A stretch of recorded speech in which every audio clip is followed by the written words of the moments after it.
Today I chose another Dr. Seuss book. There's a Wocket in my pocket. Rhyming books are so fun.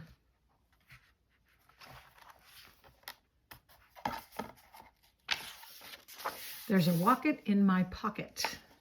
Does anyone guess what a Wocket looks like? Did you ever have the feeling there's a wasket in your basket? Or a neuro in your bureau? Or a wasset in your closet?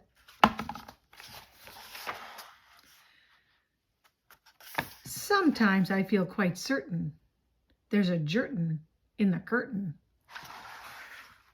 Sometimes I have the feeling there's a zlock behind the clock. Just love the way he plays with words. And the zelf up on the shelf, I have talked to him myself.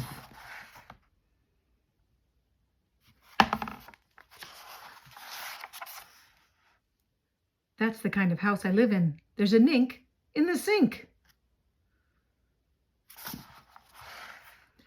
And a zamp in the lamp. And they're really nice, I think. Guess it's all how you look at it.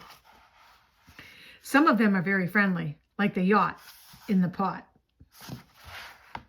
But the yottle in the bottle, some are friendly, some are not. Well, I might not be friendly if I was stuck inside a bottle either. I like the zabel on the table and the gare under the chair. Look at that tail the gare has. But the bofa on the sofa, well, I wish he wasn't there. I don't know. He doesn't look like he's just kind of reading. He doesn't look harmful, does he? Maybe he's eating his candy. Maybe that's why he doesn't want them there. All those nubbards in the cupboards, they're good fun to have about. But the new grush on my toothbrush, him I could do without. I have to agree with that. I wouldn't want anything on my toothbrush. Except for toothpaste. The only one I'm really scared of is the vug under the rug. Ooh, goodness. Look at that. It does look a little worried. And the quimney in the chimney, I don't like him, not at all. And it makes me sort of nervous when the Zal scoots down the hall.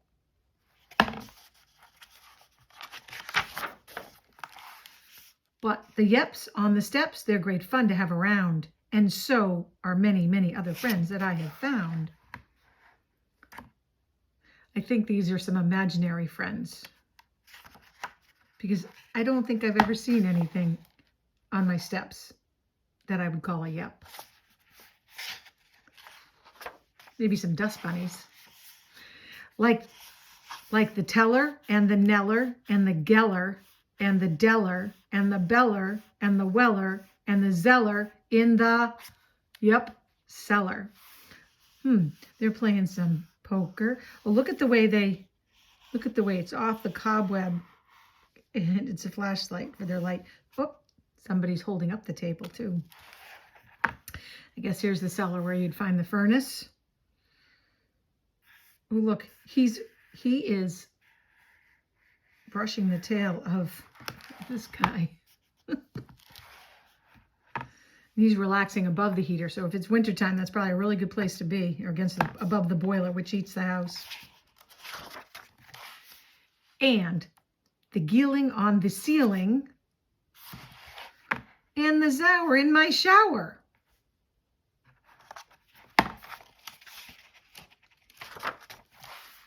And the Zillow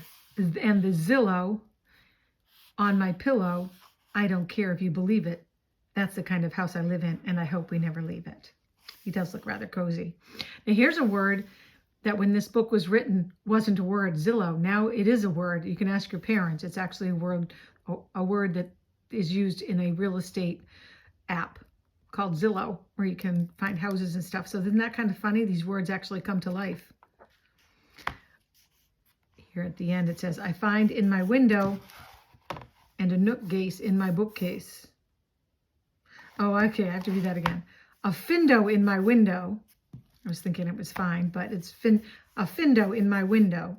A findo in my window. And a nook gase in my bookcase. I guess that's a nook gase. He seems to be stealing the bananas. Well, look at this. Look at the other things you notice in Dr. Seuss. Do you see the way the feet are on the bookcase, or the legs are on the bookcase? They actually have feet. How fun is that? There's a Wocket in My Pocket by Dr. Seuss. Love all his rhymes. That's our book for today. Happy reading.